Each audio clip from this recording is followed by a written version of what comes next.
ఫైనల్‌గా అవుట్‌పుట్ అయితే ఈ విధంగా వచ్చేసింది. ఈ షర్ట్ ఆల్ట్రేషన్ అయితే చేశాము. అయితే ఈ షర్ట్‌లో ఒక మిస్టేక్ ఉందండి. గమనించిన వాళ్ళు నాకు కామెంట్ చేయండి. చూద్దాం ఎంతమంది కామెంట్ చేస్తారో. ఈ విధంగా అయితే ఆల్ట్రేషన్ అయితే లెంత్ ఆల్ట్రేషన్ మరియు టైట్ ఆల్ట్రేషన్ అయితే చేశాము. ఈ షర్ట్ వచ్చేసి ఇన్‌స్టాలో ట్రెండింగ్‌లో ఉందండి. Pink colour shirt. దీన్ని అయితే ఆల్ట్రేషన్ ఎలా చేయాలో చేసి చూపిస్తాను. స్టెప్ బై స్టెప్‌గా క్లియర్‌గా వీడియోని చివరి వరకు చూడండి. చివరి వరకు చూస్తే నేనేం చెప్తున్నానో మీకు అర్థమైపోతుంది. మధ్యలో స్కిప్ చేస్తే మీకు ఏమీ అర్థం కాకుండా ఉంటుంది. ఈ విధంగా అయితే మనము టైట్ ఆల్ట్రేషన్ అయితే చేసాము. అలాగే లెంత్ కటింగ్ చేసుకొని దాన్ని కూడా ఆల్ట్రేషన్ చేసి చూపించాము. ఇక్కడ చూడండి ఈ విధంగా ఫైనల్ అవుట్‌పుట్ అయితే ఈ విధంగా వచ్చేసింది. ఇక్కడైతే మిస్టేక్ ఉందని చెప్పాను కదా! బటన్స్ దగ్గర అయితే ఉంది. దాన్నైతే గమనించి నాకు కామెంట్ చేయండి. Hi hello friends, welcome back my channel. ఈరోజు ఈ వీడియోలో మనము ఈ పింక్ కలర్ షర్ట్ ట్రెండింగ్ షర్ట్‌ని లెంత్ మరియు టైట్ ఆల్ట్రేషన్ ఏ విధంగా చేయాలో ఆది షర్ట్‌ని యూజ్ చేసుకొని దీన్నైతే చేసి చూపిస్తాను. ఇక్కడ మనము కొలతకి ఇచ్చిన షర్ట్ వచ్చేసి లెంత్ చూసుకుంటున్నాను ఎంత ఉందని చెప్పేసి. ఇప్పుడైతే ఈ విధంగా పెట్టి చూస్తున్నాను. మనకి ఎంత కట్ అవుతుందని అందాజ ఈ విధంగా చూసుకోవాలి. చూసుకున్న తర్వాత మనము దీన్నైతే లెంత్ తీసుకోవాలి. మనకి మెజర్మెంట్ కోసం అని చెప్పేసి పర్ఫెక్ట్ షర్ట్ అయితే ఇచ్చేశారు. దీన్ని ఆది షర్ట్ అని పిలుస్తాము. ఆది షర్ట్ కొలత తీసుకొని లెంత్ మరియు టైట్ ఆల్ట్రేషన్ ఎలా చేసి చూపిస్తానో మీకు క్లియర్‌గా చూపిస్తాను స్టెప్ బై స్టెప్‌గా. చూడండి ఇక్కడ మనము కాలర్ పక్క నుంచి ఈ విధంగా అయితే లెంత్ తీసుకోవాలి. ఇక్కడ ఈ లెంత్ వచ్చేసి 26.5 ఉంది. ఈ 26.5 అయితే మనము ఆల్ట్రేషన్ చేయాలి. లెంత్ వచ్చేసి ఇక్కడ చూపిస్తున్నాను చూడండి. ఈ విధంగా అయితే ఇలా మనము ఇక్కడ మనం కాలర్ వెంబడి పక్క నుంచి ఇలా లెంత్ తీసుకొని ఇక్కడ 26.5 దగ్గర గుర్తుపెట్టుకోవాలి. అలాగే మనం మళ్ళీ మడిచి స్టిచ్చింగ్ చేసుకోవడానికి ఒక హాఫ్ ఇంచ్ కంటే ఎక్కువగా ఎక్స్ట్రా అయితే తీసుకుంటాము. బటన్స్ అయితే తీసుకొని ఇలా టేబుల్ పైన పరుచుకున్న తర్వాత మనం గుర్తుపెట్టుకొని తర్వాత దీనికి బటన్స్ ఉన్నాయి కదా! ఆ బటన్స్ అయితే తీసుకొని లెంత్ కటింగ్ అయితే చేసుకోవాలి. అది ఏ విధంగా చేసుకోవాలో చూపిస్తాను. ఈ విధంగా అయితే మనం బటన్స్ తీసేసాము. తీసిన తర్వాత ఇక్కడ మనకి పర్ఫెక్ట్‌గా ఉందా లేదా ఒకసారి చెక్ చేసుకోవాలి. ఎందుకంటే రెడీమేడ్ షర్ట్ కాబట్టి ఒక్కొక్కసారి లెంత్ ఎక్కువ తక్కువగా ఉండే ఛాన్స్ ఉంటుంది కాబట్టి అలా ఉందా లేదంటే పర్ఫెక్ట్‌గా ఉందా చూసుకున్న తర్వాత మనం లెంత్ అయితే కటింగ్ చేసుకుంటాము. ఇక్కడ మనం 26.5 పెట్టుకున్నాం కదా!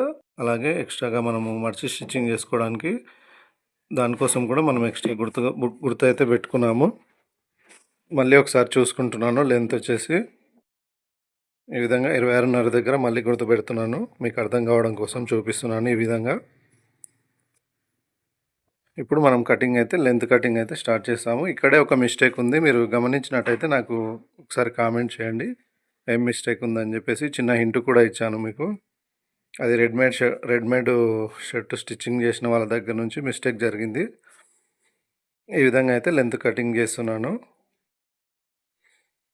ఇక్కడ మనము ఫ్రంట్ పార్ట్ లెంత్ ఎంత కటింగ్ చేసుకున్నామో బ్యాక్ పార్ట్ కూడా ఇంకా కొంచెం ఎక్కువగానే కట్ చేసుకోవాలి. ఈ విధంగా షేప్లో ఇలా కట్ చేసుకోవాలి. ఈ విధంగా క్రాసింగ్స్ ఏం లేకుండా చూసుకొని కటింగ్ అయితే చేసుకోవాలి. అయితే ఈ షర్ట్ వచ్చేసి ఇన్స్టాలో ట్రెండింగ్లో ఉంటుందండి. పింక్ కలర్ షర్ట్ వచ్చేసి ఇక్కడైతే క్రాసింగ్ ఉన్నదాన్ని మనము కటింగ్ అయితే చేసినాము. ఇక్కడ మనము ఇప్పుడు టైట్ ఆల్ట్రేషన్ కోసం కూడా గుర్తుపెట్టి ఎలా చేయాలో చూపిస్తాను. మళ్ళీ కటింగ్ చేసిన తర్వాత కూడా ఈ విధంగా చూసుకోవాలి పర్ఫెక్ట్గా ఉందా లేదా అని చెప్పేసి ఇలా అయితే చూసుకోవాలి. ఇక్కడైతే మీరు పర్ఫెక్ట్గా గుర్తుపట్టగలుగుతారు మిస్టేక్ అనేది. ఈ విధంగా మనకిచ్చిన లెంత్ వచ్చేసి 11.5 షర్టు లెంత్ కాదండి సారీ, టైట్ వచ్చేసి 11.5 ఇక్కడ గుర్తుపెట్టుకున్నాము ఆల్రెడీ. ఈ విధంగా గుర్తుపెట్టుకొని 11.5 దగ్గర గుర్తుపెట్టుకొని ఈ విధంగా మార్కింగ్ అయితే ఇచ్చేస్తున్నాను. ఈ విధంగా మార్కింగ్ అయితే చేసుకోవాలి. ఎందుకంటే స్ట్రైట్గా ఉన్నాయి సైడ్స్ వచ్చేసి లైట్గా క్రాసింగ్ అయితే తీసాను.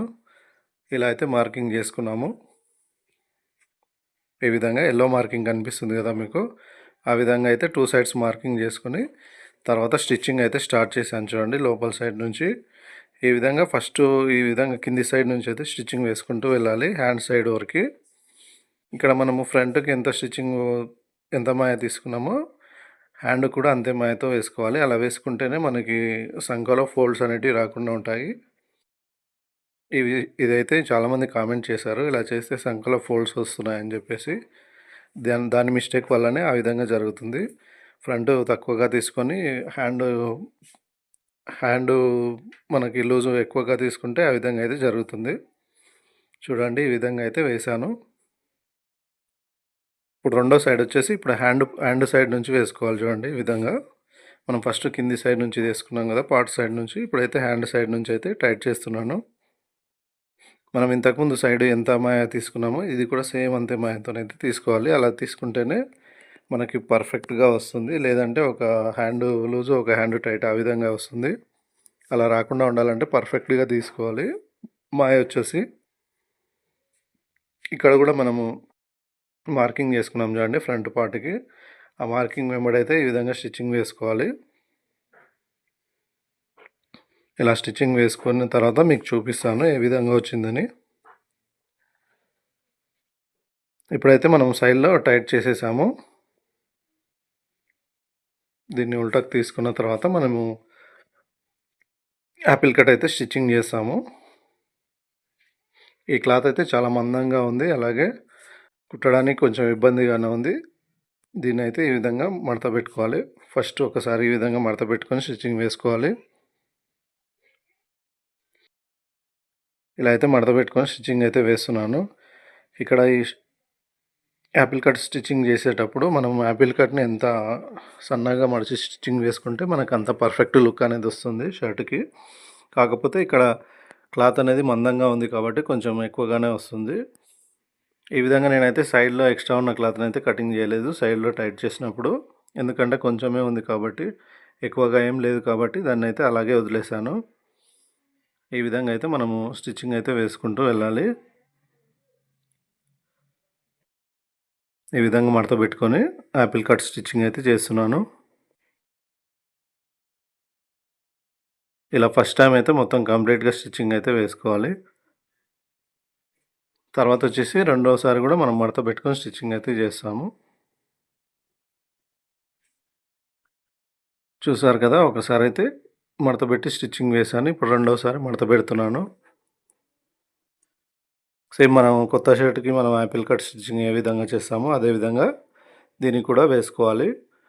కాకపోతే ఇక్కడ బ్యాక్ సైడ్లో ఒక హ్యాండ్ పెట్టుకొని ఈ విధంగా ఫ్రంట్ సైడ్కి క్లాత్ను మూవ్ చేసుకుంటూ వేసుకోవాలి. ఇక్కడ ఎత్తుగా ఉంది కాబట్టి మనం కత్తెరతో ఆ విధంగా అయితే ప్రెస్ చేసుకోవాలి. దీన్ని అయితే మనం యాపిల్ కట్ స్టిచ్చింగ్ చేసేటప్పుడు మనం అసలు లాగకూడదు. క్లాత్ని అనేది లాగితే సాగుతుంది కాబట్టి లాగకుండా ఈ విధంగా సింపుల్గా స్టిచ్చింగ్ అయితే వేసుకుంటూ వెళ్ళాలి. ఈ విధంగా అయితే వేసుకోవాలి. ఇలా వేసుకుంటే పర్ఫెక్ట్గా వస్తుంది. మనం కత్తెరతో అయితే ఇక్కడ మనము ఇలా చేసుకున్నాము, ఎందుకంటే అక్కడ ఎక్కువగా ఎత్తుగా ఉంటుంది కాబట్టి ఆ విధంగా అయితే చేసుకుంటే కొంచెం నీట్గా, అలాగే మనము సూది అనేది బ్రేక్ కాకుండా ఉంటుంది. ఈ విధంగా అయితే మనము రెండోసారి కూడా కంప్లీట్గా యాపిల్ కట్ స్టిచ్చింగ్ అయితే కంప్లీట్ చేసాము. ఇప్పుడు మీకు ఫైనల్గా అవుట్పుట్ ఏ విధంగా వచ్చిందని క్లియర్గా చూపిస్తాను. ఇక్కడ చూడండి ఈ విధంగా అయితే వచ్చేసింది. ఫైనల్ అవుట్పుట్ వచ్చేసి యాపిల్ కట్ స్టిచ్చింగ్ కంప్లీట్ అయిపోయింది, అలాగే టైట్ ఆల్టరేషన్ కూడా చేసాము. ఈ విధంగా వచ్చింది. ఇక్కడ సైడ్లో లోడింగ్ అయితే కనిపించదు. నార్మల్ షర్ట్ స్టిచ్చింగ్ చేస్తే ఎలా ఉంటుందో ఆ విధంగా ఉంటుంది. ఇంకా లోపల సైడ్లో చూపిస్తాను మీకు. ఈ విధంగా మార్కింగ్ వెంబడైతే స్టిచ్చింగ్ వేసుకున్నాము. ఇలా నీట్గా ఈ విధంగా ఎలాంటి ఫోల్డ్స్ లేకుండా వచ్చేసింది. ఇక్కడ హ్యాండ్ కూడా వేసుకున్నాం కదా, అది కూడా చూపిస్తాను మీకు. హ్యాండ్ని టైట్ చేసాం కదా, ఈ విధంగా అయితే ఉంది. ఈ వీడియో కనుక మీకు నచ్చినట్టయితే లైక్ చేయండి, షేర్ చేయండి. అలాగే ఎవరైనా కొత్తగా మన ఛానల్ చూస్తున్నట్టయితే సబ్స్క్రైబ్ చేయండి. నేను ఒక మిస్టేక్ ఉందని చెప్పాను కదా, దాన్ని ఎవరైనా కనిపెడితే కామెంట్ చేయండి. Thanks for watching my channel.